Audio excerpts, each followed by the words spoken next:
వచ్చే ఏడాది మన దేవాలయంలో ముక్కోటి ఏకాదశి చేద్దాం.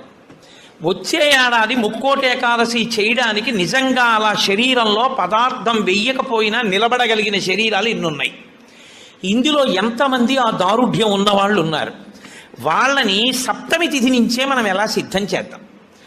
వాళ్ళని సిద్ధం చేసి ముక్కోటి ఏకాదశి నాడు ఎంతసేపు ఉండగలిగితే అంతసేపు ఉంటాడు. ఇక తప్పలేదు, 4 నీళ్లు గుటకలు వేయవలసి ఉంటుంది. నన్ను నమ్మండి, మీ ఉపవాసం పాడవాలి. శ్రీచక్రం టీవీ. అది పుచ్చుకోకపోతే ఇక శరీరం పడిపోతుంది. ఇప్పుడు ధర్మం ఏమైపోతుందో తెలుసా అండి?